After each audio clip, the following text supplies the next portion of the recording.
बिहार में एक आदमी को 1 लीटर अगर पेट्रोल खरीदना है ना, तो उसको अपनी डेली वेज का 94% खर्च करना पड़ेगा। 94%। यही चीज उत्तर प्रदेश में 50% से ज्यादा है और नेशनल एवरेज है ऑफ 25%। और ये डेटा आज का है ही नहीं, आज की हालत तो इससे बहुत ज्यादा खराब है। ये डेटा मैंने जो आपको बताया, ये है 2017-18 का। इस टाइम पे क्रूड ऑयल की प्राइस $70 पर बैरल की थी और आज के दिन क्रूड ऑयल $118 पर बैरल पे बैठा हुआ है सर। और ये बात सिर्फ पेट्रोल की है ही नहीं। माया रानी 36 इयर्स की हैं, दिल्ली में रहती हैं। लगातार 4 दिन तक वो अपने गैस डिस्ट्रीब्यूटर के ऑफिस जाती रही, वो भी अपनी 6 महीने की बच्ची के साथ, और हर बार वो खाली हाथ ही वापस आई बिकॉज सिलेंडर नहीं मिला। विशेष त्यागी 24 साल के हैं, फैक्ट्री वर्कर। उत्तर प्रदेश से ये मुंबई गए काम ढूंढने के लिए। 5 दिन तक इनको गैस सिलेंडर मिला ही नहीं, ये काम छोड़ के वापस आ गए। अयोध्या के एक गांव में स्कूल के मिड डे मील में बच्चों को बिस्किट दिए गए क्योंकि खाना बनाने के लिए गैस का सिलेंडर है ही नहीं। गैस खत्म हो गया है। तो गैस भरवा नहीं रहे हैं सच्ची आपकी? नो मैम, मैम बिस्कुट बांटते हैं और कहते हैं चाहो घर खाओ। क्या क्या मिला है? दाना और चना बिस्किट। इंडियन एक्सप्रेस ने मुंबई के स्टेशन पे 130 वर्कर से बात की और ये पता चला कि ये सब के सब वापस घर जा रहे हैं क्योंकि गैस सिलेंडर ही नहीं मिला। जो गैस सिलेंडर आपको 500 से 900 रुपए तक का मिलना चाहिए, ब्लैक मार्केट में वही सिलेंडर 3000 से 5000 तक का मिल रहा है। उल्टा एक डेली वेज वर्कर ने तो ये भी बोला, अगर मैं दिन का 500 रुपए कमा रहा हूं और वो पूरे के पूरे 500 रुपए सिर्फ गैस खरीदने में चले जाएं तो इसका फायदा क्या है?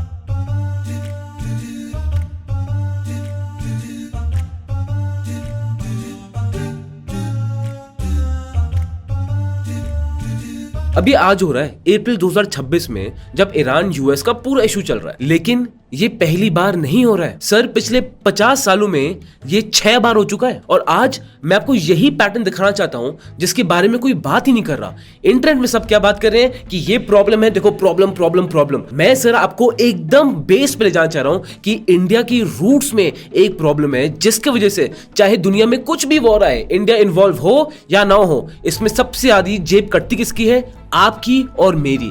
और इसको समझने के लिए पूरे सिस्टम को समझना जरूरी है, जो आज हम इस वीडियो में करेंगे सो दैट आप समझ पाओ कि एग्जैक्टली सिचुएशन क्या है, आप इससे कैसे बच सकते हो, पैसों को कैसे रखें कि हम बचें और लॉन्ग टर्म अपनी फैमिली को इन चीजों से प्रोटेक्ट कैसे करें। ये वीडियो आपके लिए बहुत आई ओपनिंग होने वाली है। ये वीडियो आपको पूरी देखनी है बिकॉज इंडिया का कुछ कड़वे सच हैं जो आपको आज पता चलेंगे। अब देखिए, ये 50 साल का पैटर्न है, वही 6 क्राइसिस बार बार होती हैं, वही सेम कहानी बार बार रिपीट होती है। 1973 अरब ऑयल एम्बार्गो, यौम किपुर वॉर हुई। उस टाइम पे सारी अरब कंट्रीज ने ऑयल पे एम्बार्गो लगा दिया, जहां पे ऑयल $3 पर बैरल से बढ़ के सीधा कहा गया $9 पर बैरल में। एक रात में 3 गुना।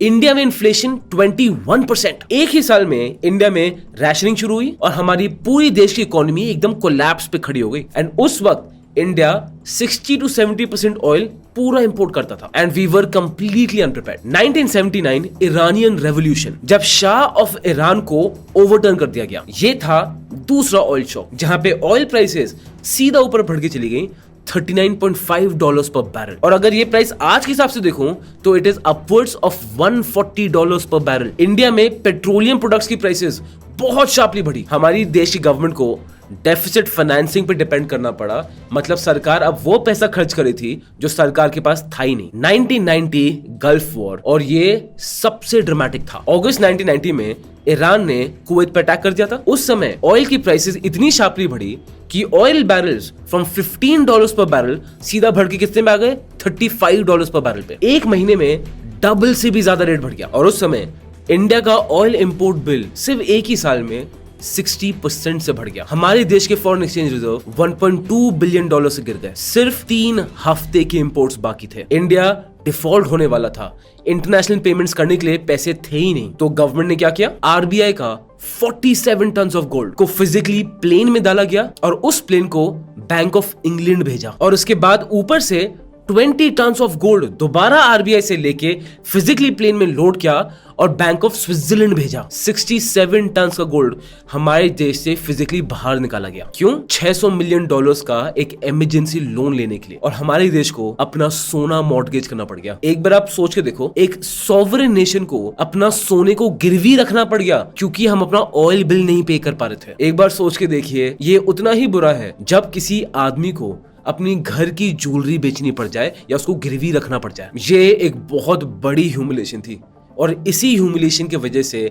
1991 में हमारे देश के नए इकोनॉमिक रिफॉर्म्स आए, और ये इकोनॉमिक रिफॉर्म्स डेवलप्ड कंट्री ने इतने क्रचेस के साथ हमें दिए थे कि उसके भरपाई हम आज तक कर रहे हैं। इस पे मैंने एक पूरी वीडियो बनाई थी, और ये वीडियो के एंड में मैं इस वीडियो के बारे में आपको रिमाइंड भी कर दूंगा। 2008 ग्लोबल ऑयल क्राइसिस। इस टाइम पे ऑयल अपने ऑल टाइम हाई पे चला गया ऑफ $147 पर बैरल। इंडिया में पहली बार पेट्रोल की प्राइस 50 रुपए से ऊपर चली गई। आज के दिन शायद आपको अमाउंट बहुत छोटा लग रहा होगा, बट 2008 में ये एक बहुत मेजर चीज थी। इन्फ्लेशन हमारे देश में 12% से ज्यादा। फिर गवर्नमेंट ने प्राइसेस को लो रखने के लिए क्या किया? 1.4 लाख करोड़ के ऑयल बॉन्ड्स को इशू किया एट 8% इंटरेस्ट रेट। आप आज भी उस जमाने की सब्सिडीज अपने टैक्सेस से भर रहे हो। सेंसेक्स जो जनवरी में 21,000 का था, अक्टूबर में गिर के हो गया 8,000। 62% क्रैश। इंडियन की स्टॉक मार्केट हिस्ट्री का सबसे बड़ा crash. 2022 Russia Ukraine war. Oil पहुंच गया $130 पर बैरल। पेट्रोल की price 120 rupees a litre. LPG cylinder जो 2016 में 584 रुपीज का था, वो बढ़ के हो गया 1053 रुपीज अ सिलेंडर, मतलब 80% increase. Edible oil prices sir वो डबल हो गई क्योंकि यूक्रेन दुनिया का सबसे मेजर सनफ्लावर ऑयल एक्सपोर्टर था। फिर सिचुएशन ठंडी करने के लिए गवर्नमेंट ने स्टेप इन किया था, जहां पे गवर्नमेंट ने पेट्रोल पे 5 रुपए एक्साइज के कम किए और डीजल पे 10 रुपए। लेकिन जो रिटेल प्राइस थी वो फ्रोजन थी एट 103 रुपीज। जो कट का पैसा था वो कंज्यूमर्स को नहीं गया, वो पैसा ओएमसीज के लॉसेस कवर करने के लिए गया था। Net effect on your pocket 0। और इंडिया की क्रूड ऑयल डिपेंडेंसी बढ़ के हो गई थी of 87.4%, all time high. 2026 Iran US war. अभी इस वक्त की बात, ऑयल $61 पर बैरल से बढ़ के कहां चला गया है? $118 पर barrel. Straight of Hormuz effectively आप उसको भी क्लोज ही मान लो। गुजरात के मोरबी में 400 ceramic factories shut, 4 lakh workers की जॉब्स खत्म। सूरत में 200 टेक्सटाइल फैक्ट्रीज बंद, 5 लाख डेली वर्कर्स सब घर गए। हरियाणा के करनाल में राइस मिल्स अब सिर्फ 10% कैपेसिटी में काम कर रहे हैं। फिर गवर्नमेंट ने जो कमर्शियल एलपीजी जा रही है उसमें रैशनिंग शुरू कर दी, और इंडक्शन स्टोव्स उनको प्रमोट किया जा रहा है। ऑपरेशन ऊर्जा सुरक्षा, जहां पे इंडियन नेवी के 8 वॉरशिप्स स्ट्रेट ऑफ हॉर्मुज उनको पार कर चुके हैं। निफ्टी का जो टारगेट था पहले वो था 29,300 पॉइंट्स का, उसको स्लैश कर दिया है, और अब नया टारगेट क्या है? 24,900 पॉइंट्स। एनालिस्ट प्रिडिक्ट कर रहे हैं 13 to 15% करेक्शन। अब एक बार ये पैटर्न नोटिस करिए, हर क्राइसिस के बाद प्राइसेस जो होती हैं वो पूरी तरह नीचे आ जाती हैं। पेट्रोल 2008 में 50 रुपीज से ज्यादा था, आज 95 रुपीज से ज्यादा हो गया। एलपीजी सिलेंडर्स 2014 में 400 रुपए तक के थे, आज वो 900 से ऊपर चले गए। जो भी इंक्रीज होता है ना सर, वो परमानेंट है। ये एक रैकेट है जो सिर्फ ऊपर ही जाता है और नीचे कभी पूरी तरह आता ही नहीं है। और सबसे इंपॉर्टेंट, इंडिया की जो क्रूड ऑयल डिपेंडेंस है पिछले 50 सालों में वो 60% से बढ़ के 80% तक चली गई है। इसका मतलब ये है कि आने वाले चाहे कोई भी ग्लोबल क्राइसिस हो, सबसे ज्यादा वल्नरेबल आप और मैं हैं। अब मैं आपको वो चीज दिखाना चाहता हूं जिसके बारे में ज्यादा कोई इंटरनेट में बात ही नहीं करता। पेट्रोल प्राइसेस को एक बार ब्रेक डाउन करते हैं। अब जब मैं वीडियो रिकॉर्ड कर रहा हूं, दिल्ली में पेट्रोल की प्राइस है 94.77 रुपीज अ लीटर, ठीक है। अब इसमें सेंट्रल एक्साइज ड्यूटी है 11 रुपीज 9 पैसे की, स्टेट वैट वो है 15 रुपीज 40 पैसे का। सो लगभग 94.77 रुपीज का जो 1 लीटर का पेट्रोल है उसमें से 27 रुपीज से ज्यादा हम टैक्स दे रहे हैं। तो आप ये देखिए कि 28 to 29% हर 1 लीटर पेट्रोल में हम टैक्स भर रहे हैं। बट ये आज की बात है, 2026 की बात है, जब गवर्नमेंट ने ईरान और यूएस की क्राइसिस की वजह से एक्साइज ड्यूटी को कम करके रखा हुआ है। अगर हम पहले देखते हैं 2020 देखते हैं तो 2020 में पेट्रोल की 1 लीटर प्राइस में 69% टैक्स था। 69%। मतलब जस्ट इमेजिन करिए, जब आप पेट्रोल खरीदने जा रहे हैं तो आप पेट्रोल नहीं खरीद रहे हैं, आप टैक्स खरीद रहे हैं उसमें जो थोड़ा बहुत पेट्रोल आपको मिल जाएगा। और अगर उससे भी पहले जाएंगे सो 2014 में 1 लीटर पेट्रोल में 31% टैक्स था। सो सीधा 2014 से 2020 6 सालों में जो गवर्नमेंट का टैक्स था पेट्रोल में वो 31% से 69% तक चला गया। अब एक बार पैसे को और फॉलो करते हैं। जून 2014 से जनवरी 2016 इसके बीच इंटरनेशनल मार्केट में क्रूड ऑयल प्राइसेस वो स्टेबलाइज हो गई थी और नीचे भी आई थी। अब उस समय ये देख के नॉर्मल लॉजिक क्या बोलता था कि देखो यार पेट्रोल सस्ता हो गया तो कंज्यूमर्स हमें उसका फायदा मिलेगा। गवर्नमेंट ने क्या किया, फायदा कंज्यूमर्स के देने के बजाय एक्साइज ड्यूटी उसको और बढ़ा दी। पेट्रोल पे 11 रुपीज से, डीजल पे 13 रुपीज से। इसके वजह से एक्साइज कलेक्शन ऑन पेट्रोल वो 200% से बढ़ गया एंड डीजल पे 600% से बढ़ गया। और इसका रिजल्ट आप क्लियरली सरकार के नंबर्स में देख सकते हैं। 2014-15 में गवर्नमेंट का जो पेट्रोलियम एक्साइज रेवेन्यू था वो था ऑफ 1.15 लाख करोड़। वही चीज 2020-21 में बढ़ के हो गई टू 3.84 लाख करोड़। 6 सालों में 3 गुना ज्यादा। अब यहाँ पे आप एक बहुत जेन्युइन क्वेश्चन पूछ सकते हो कि हर्ष, जब क्रूड ऑयल प्राइसेस बढ़ती हैं तो गवर्नमेंट एक्साइज ड्यूटी कम करती है ना हमें हेल्प करने के लिए। हाँ, 2022 में गवर्नमेंट ने किया, 2026 अभी फिर से किया। पेट्रोल पे 10 रुपए का स्पेशल एक्साइज कट वो है हमारे पास। हम कंज्यूमर्स को क्या मिला?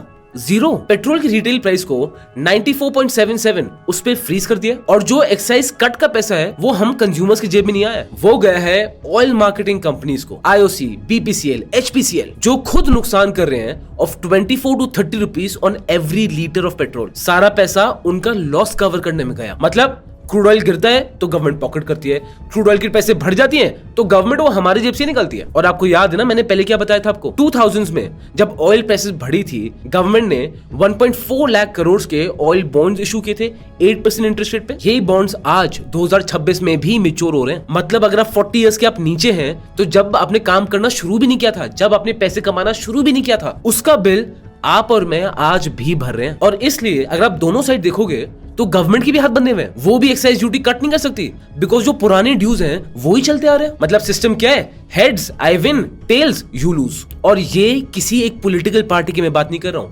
हमारे देश में 50 साल से सेम स्ट्रक्चर है, चाहे कोई भी पॉलिटिकल पार्टी हो, हर सरकार ने ये ही किया है। अब एक बहुत कॉमन नोशन है कि लोग सोचते हैं कि चलो अगर क्रूड ऑयल की प्राइस बढ़ गई तो पेट्रोल ही महंगा होगा ना, बट ये आधी बात है। अब मैं आपको चेन रिएक्शन समझाता हूं। ऑयल की प्राइस बढ़ती है तो डीजल की प्राइस बढ़ती है, ट्रक्स वो महंगे चलते हैं। अब हर एक चीज जो ट्रक्स के रास्ते से आपके पास आ रही है वो हर चीज महंगी हो जाती है।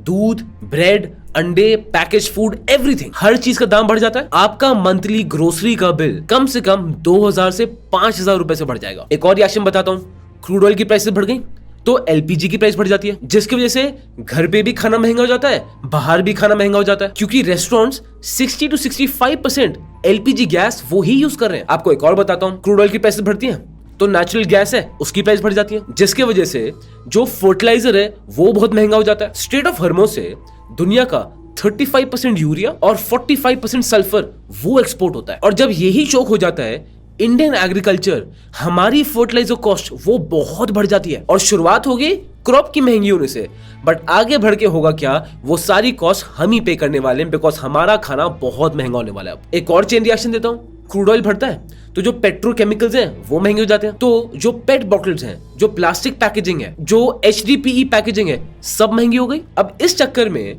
FMCG कंपनीज या तो प्रोडक्ट की प्राइस बढ़ा देंगी या फिर उस प्रोडक्ट की क्वालिटी को नीचे ले आएंगे। और इसे ना इकोनॉमिस्ट श्रिंकफ्लेशन भी बोलते हैं, जहां पे कंज्यूमर को सेम पैकेट दिया जाता है बट उसमें कंटेंट ड्रास्टिकली कम होता है, तो कंज्यूमर को इमीडिएटली उसका इफेक्ट पता ही नहीं चलता। एक और चेन रिएक्शन देता हूं आपको, क्रूड ऑयल प्राइसेस बढ़ गई तो ATF की प्राइसेस बढ़ गई, तो फ्लाइट टिकट्स महंगे हो जाते हैं। और ATF की कॉस्ट 2 लाख पर किलोमीटर की कॉस्ट को पार कर चुका है। और एयरलाइन के लिए फ्यूल तो उसकी 30 to 40% कॉस्ट है। और आप ये आप डायरेक्टली फील करने वाले हो जब आप अपना नेक्स्ट एयर टिकट बुक करोगे। और जो मैं आपको बता रहा हूँ ये सिर्फ कोई थ्योरी नहीं है, ये ग्राउंड पे हमारे सामने हो रहा है। जो मैंने आपको पहले एग्जांपल दिए थे, गुजरात में मोरबी का 80% प्रोडक्शन बंद हो चुका है, सूरत में 200 टेक्सटाइल फैक्ट्रीज बंद हो गई हैं, हरियाणा में बासमती राइस मिल्स वो सिर्फ 10% कैपेसिटी में काम कर रही है। और इसका इफेक्ट इतना डीप है कि आपको शायद सुन के भी हंसी आए, कॉन्डम्स उनकी भी प्राइसेस में इफेक्ट आया है, क्योंकि कॉन्डम्स में सिलिकॉन ऑयल यूज होता है, अमोनिया यूज होता है और पेट्रोकेमिकल बेस्ड प्लास्टिक चाहिए, और ये सब शॉर्ट सप्लाई में है। सर मैं आपको बस ये समझाना चाह रहा हूँ, ऑयल प्राइसेस जब बढ़ती है ना सर बात सिर्फ पेट्रोल की नहीं है, हर चीज आपकी महंगी होने वाली है, हर एक चीज। अगर ऑयल प्राइस सिर्फ 10 रुपए से भी बढ़ता है ना, तो आपके साल का खर्चा कम से कम 12,000 to 60,000 ऐसे ही बढ़ जाएगा। ये ऑन पेपर आपको टैक्स नहीं दिखता, ये एक साइलेंट इनविजिबल टैक्स है और ये किसी को दिखता ही नहीं है, बिकॉज 2 रुपए इस बिल में बढ़ गए, 5 रुपए वहां बढ़ गए, तो हम ही सब इग्नोर कर देते हैं। लेकिन एंड में आपकी और मेरी परचेजिंग पावर क्वालिटी वो कम हो रही है। अब ज्यादातर लोग इस पूरी सिचुएशन के लिए सिर्फ गवर्नमेंट को ही ब्लेम करते हैं। ये बोलते हैं कि भाई गवर्नमेंट को पेट्रोल सस्ता करना चाहिए, एक्सरसाइज और कम करें, सब्सिडीज वो बढ़ाएं। सिंपल है? सिंपल बिल्कुल भी नहीं है, बिकॉज सरकार के पास 3 मूव्स हैं और हर मूव में एक ट्रैप है। पहला ट्रैप, पेट्रोलियम टैक्सेस हमारी सरकार के one of the biggest revenues में आते हैं। 2020-21 में सिर्फ सेंट्रल एक्सरसाइज से 3.84 लाख करोड़ इकट्ठे हुए और इसके ऊपर स्टेट्स का वैट अलग जो 2 से 3 लाख करोड़ का है, तो लगभग ऑन ओवरऑल सरकार को 6 लाख करोड़ से ज्यादा का टैक्स रेवेन्यू जनरेशन हो रहा है। अब अगर गवर्नमेंट एक्साइज को 15 रुपए और कट कर दे तो सिर्फ ये ही 1.5 से 2 लाख करोड़ का गवर्नमेंट के टैक्स रेवेन्यू में एक गैप छोड़ देगा। अब वो पैसा कहां से आएगा? या तो हम ही टैक्स ज्यादा देंगे किसी और चीज में, या फिर हॉस्पिटलाइजेशन, एजुकेशन, इंफ्रास्ट्रक्चर, इन पे बजट्स और कट हो जाएंगे, जो हमारे देश की लॉन्ग टर्म डेवलपमेंट के लिए और भी ज्यादा खराब है। दूसरा ट्रैप, 2000s में गवर्नमेंट ने क्या स्ट्रैटेजी यूज की? ऑयल प्राइसेस को आर्टिफिशियली लो रखने के लिए उन्होंने 1.4 लाख करोड़ के बॉन्ड्स इशू कर दिए। IOC, BPCL, HPCL, oil manufacturing companies को अंडर रिकवरीज के लिए पुश किया। सिर्फ कुछ ही सालों में अब ये 1.6 लाख करोड़ क्रॉस कर गया। हमारी oil manufacturing companies almost near bankruptcy पहुंच सकती हैं और ये सरकार ने बहुत पेनफुली सीखा है कि सब्सिडीज शॉर्ट टर्म के लिए तो चलो अच्छी हैं, बट लॉन्ग टर्म के लिए ये कैटास्ट्रोफिक है। इसलिए आप नोटिस करेंगे कि एलपीजी सब्सिडीज हमारे देश से धीरे धीरे पूरी विड्रॉ कर ली गई हैं। जहां पे एलपीजी सिलेंडर की कॉस्ट जो 10 साल पहले 400 रुपए थी, अब वो 900 रुपए से ज्यादा पहुंच गई है। हर बार 25 से 50 रुपए का इंक्रीमेंट होता ही रहता है। ये वही थ्योरी है कि एक फ्रॉग है, उसको अपने गर्म पानी में रखा है, अब उस पानी का टेम्परेचर अगर हल्के हल्के बढ़ाते जाओगे ना, तो उस फ्रॉग को इतना मेजरली कुछ पता ही नहीं चलेगा। तीसरा ट्रैप, अब इलेक्शंस के पहले प्राइसेस फ्रीज हो जाते हैं और इलेक्शन के बाद ही रात को प्राइसेस 5 से 10 रुपए से ऐसे ही बढ़ जाते हैं। और ये दोनों पॉलिटिकल पार्टीज करती हैं, कांग्रेस और बीजेपी। ये बात किसी स्पेसिफिक पॉलिटिकल पार्टी की है ही नहीं, ये बात है हमारे देश के स्ट्रक्चरल पैटर्न्स की। और सबसे बड़ा प्रॉब्लम हमारे देश की एनर्जी डिपेंडेंस। 50 सालों में 6 बार क्राइसिस आई और हर बार बाहर के रीजंस की वजह से जब ऑयल प्राइसेस बढ़ी, हमारी इकोनॉमी ने, आपने और मैंने भर के सफर किया। इससे इंडिया को क्या सीखना चाहिए था कि ऑयल डिपेंडेंसी कम होनी चाहिए, बट हमारी ऑयल डिपेंडेंसी फ्रॉम 60% से बढ़ के हो गई है टू 88%। सोलर बढ़ रहा है, विंड एनर्जी बढ़ रही है, ईवीज बढ़ रही है, ये सब सही डायरेक्शन में जा रही है। बट अगर रियलिस्टिकली बात करेंगे तो इंडिया हर रोज 5 मिलियन बैरल्स क्रूड ऑयल की इंपोर्ट कर रहा है और सोलर और विंड से पेट्रोल नहीं बनता है भाई। ईवी की सेल्स इंडिया में अभी सिर्फ 2% ही है और न्यूक्लियर एनर्जी जो इंडिया में डेवलप हो रही है उसको फुल स्केल यूज मानने के लिए डेकेड्स लग जाएंगे। और एलपीजी के लिए तो हमारे देश में कोई स्ट्रेटेजिक रिजर्व्स भी नहीं है। क्रूड ऑयल के लिए रिजर्व्स हैं और 5.33 मिलियन टन वो है हमारे पास, लेकिन एलपीजी के लिए जीरो बफर। 80 to 85% एलपीजी हमारे देश में स्ट्रेट ऑफ हॉर्मुज से आती है। हमारे देश के डिस्ट्रीब्यूशन नेटवर्क में आप शॉक हो जाएंगे जान के, सिर्फ 18 दिन की इन्वेंट्री थी। 18 दिन, मतलब अगर वॉर 18 दिन से ज्यादा की चली गई तो हमारे देश के किचन्स बंद हो जाएंगे। अब गवर्नमेंट के पास ना यहाँ पे 3 ऑप्शंस हैं और तीनों ही ऑप्शन में कोई ना कोई मेजर साइड इफेक्ट है। या तो गवर्नमेंट इंटरेस्ट रेट कट्स कर दे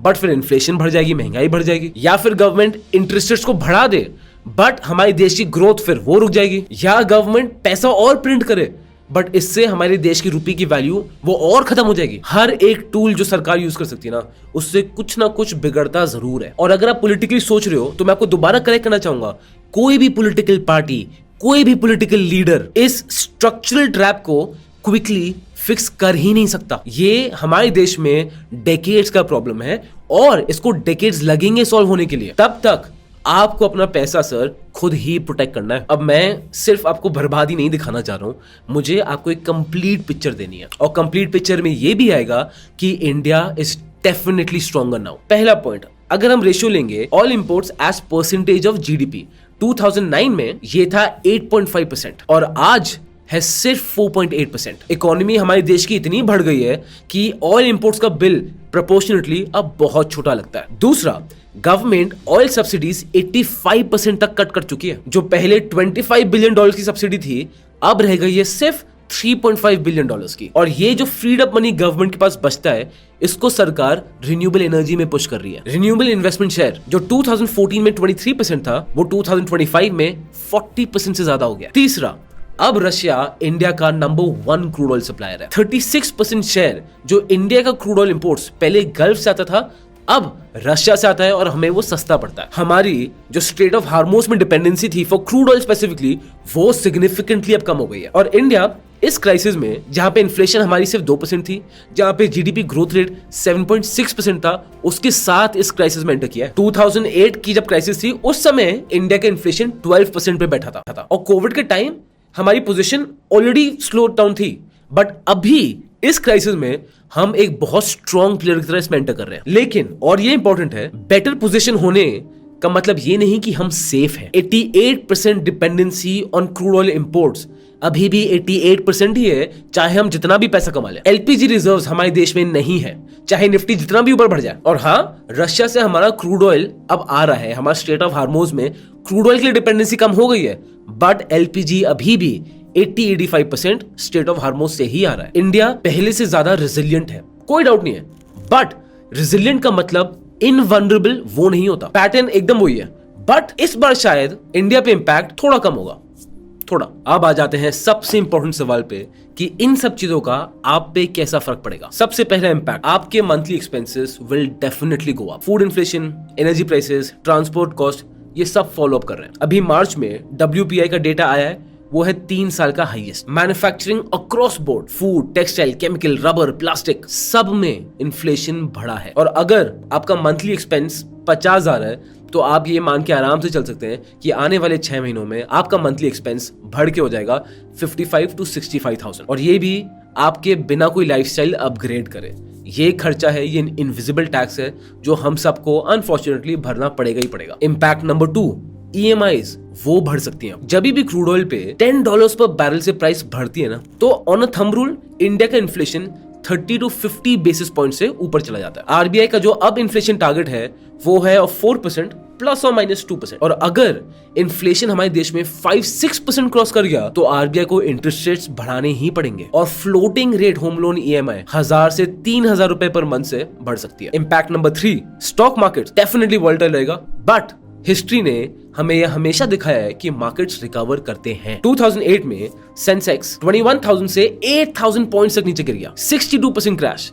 आज सेंसेक्स 60,000 के ऊपर बैठा हुआ है। 2022 में निफ्टी 18,000 से 15,000 तक आ गया, 16% करेक्शन। लेकिन आज निफ्टी 26,000 पॉइंट्स के ऊपर बैठा हुआ है। अभी की बात करूंगा तो एनालिस्ट 13 to 15% करेक्शन इतना तो एक्सपेक्ट कर ही रहे हैं। हर बार मार्केट्स 12 to 18 मंथ्स में रिकवर कर ही जाता है बिना कोई भी एक्सपेक्टेशन के। और जो पैनिक में बेच देता है ना, वो हर एक बार सिर्फ हारते ही हारते हैं। इम्पैक्ट 4, जॉब मार्केट और टाइटन हो सकता है। जो वल्नरेबल सेक्टर्स हैं वो होंगे logistics, aviation, ceramics, textiles, construction. इन सेक्टर्स में ऑलरेडी लेऑफ्स हो रहे हैं एंड आगे जाके situation can get even worse. But यहाँ पे जो रिलेटिवली सेफ सेक्टर्स हैं, एक हो गया IT, डॉलर में कमा रहे हैं, दूसरा हो गया फार्मा, वो भी डॉलर में कमा रहे हैं, और फिर defence, very interesting sector. Fifth impact कि वेल्थ गैप अब और भी बढ़ने वाला है, और यही मुझे पर्सनली सबसे ज्यादा पेनफुल लगता है। सेम जो पेट्रोल का रेट अगर 10 रुपए से ऊपर बढ़ गया, एक अमीर आदमी के लिए एक माइनर सी चीज है, शायद वो डेली लाइफ में नोटिस भी ना करें इसको, बट एक मिडिल क्लास आदमी के लिए सर पूरा बजट रीएडजस्ट हो जाएगा। लोअर इनकम ग्रुप हमारे देश में अब उनके लिए सर एक और सैक्रिफाइस, 2 व्हीलर्स जो हमारे देश में 81% व्हीकल्स में आते हैं, जो इस वर्किंग क्लास की लाइफ साइकिल है, अब महंगी पड़ेगी। और LPG की प्राइसेस इंक्रीज होने के चक्कर में जो पूरेस्ट 20% है हमारे देश में, उनके किचन में अब गैस हट के शायद दोबारा अब लकड़ी ही जलने वाली है। और जो टॉप 20% में है, उनको तो शायद कुछ ज्यादा फर्क पड़ेगा नहीं। हर एक ऑयल क्राइसिस में यही जो इनइक्वालिटी है हमारे देश में, ये और ब्रूटली इफेक्ट होती है अमीर और अमीर, गरीब और गरीब। अब आते हैं इनके सोल्यूशन में, जो 5 चीजें हैं। सबसे पहला, इमरजेंसी फंड 6 महीने का चाहिए, 3 महीने का नहीं, 6 महीने का। 3 महीने का इमरजेंसी फंड नॉर्मल टाइम्स में चलता है, पर जब ऑयल क्राइसिस हो रही हो, ऑयल की प्राइसेस बढ़ रही हो, ये इमरजेंसी फंड हमें एग्रेसिवली बढ़ाना है। तो 3 महीने के इमरजेंसी फंड को बढ़ा के कितने का करना है? 6 महीने का। स्टेप 2, पैनिक में सेल बिल्कुल भी मत करना।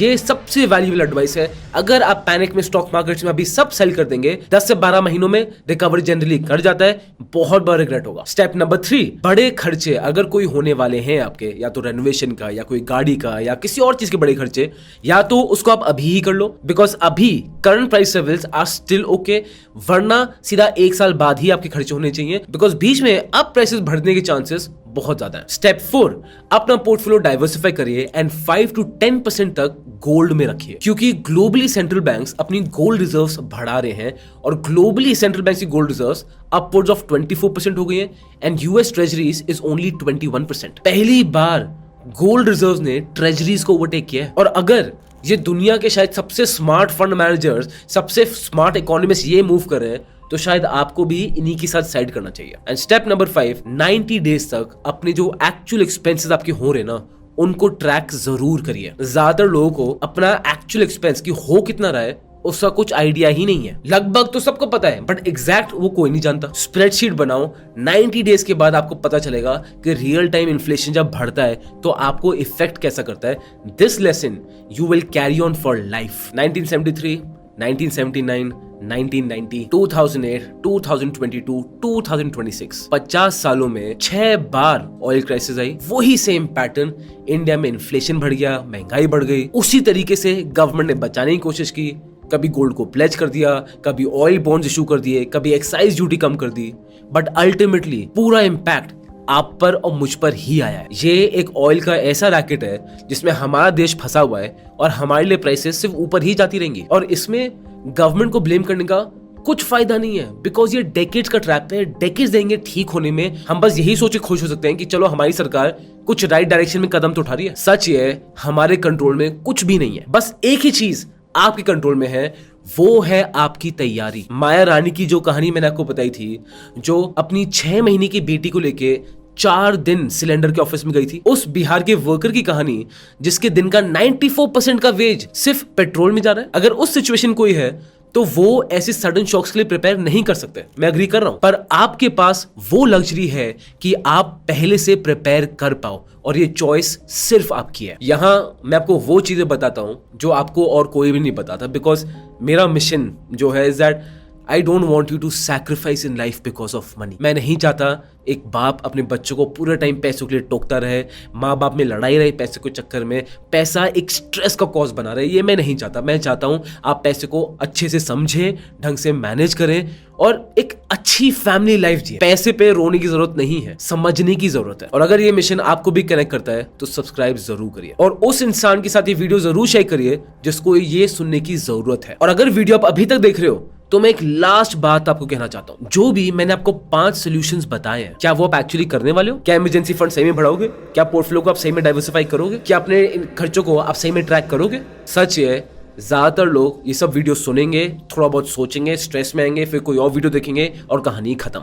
अगर आपको लगता है कि आप चाहते हो कि यार कोई आपके साथ बैठे, आपके फाइनेंसेस समझे, आपका पोर्टफोलियो समझे और फिर आपको एक क्राइसिस फाइनेंशियल प्रूफ प्लान बना के दे, तो मेरे लिए आपके पास एक बहुत अच्छा ऑप्शन है, गोयला फाइनेंशियल सर्विसेज, जो एक सेबी रजिस्टर्ड कंपनी है। हम बनते हैं आपके पर्सनल सीएफओस। नेक्स्ट क्राइसिस आने के पहले ही आपका पोर्टफोलियो फाइनेंसेस अकॉर्डिंगली रेडी कर देते हैं, उसके आने के बाद नहीं। डिस्क्रिप्शन में एक लिंक है एक फ्री वेल्थ डायग्नोस्टिक कॉल के लिए, जहां मैं या फिर आदित्य आपके साथ बैठेंगे आधा घंटा और आपको क्लैरिटी देंगे ऑन योर फाइनेंसेस और आपको क्या शॉर्टकमिंग्स हैं और क्या स्ट्रेंथ्स हैं। और अगर आपको वो टाइम अभी नहीं लग रहा है, कोई दिक्कत नहीं है, इस वीडियो को शेयर जरूर करिएगा, बिकॉज आने वाले 6 महीने में ना इस चीज की जरूरत बहुत लोगों को पड़ने वाली है। अभी तक वीडियो देखने के लिए बहुत बहुत धन्यवाद। इंडिया के अगर और स्ट्रक्चरल ट्रैप्स के बारे में जानना चाहते हो ना, ये वीडियो जरूर देखना। इतनी रिसर्च गई इस वीडियो में, आपको देख के मजे आ जाएंगे, I promise you. This content is only for education purposes. We do not provide any buy or sell recommendations. Please do your own research before making an investment decision. All the companies mentioned in the content have no association with us until mentioned otherwise in the video itself.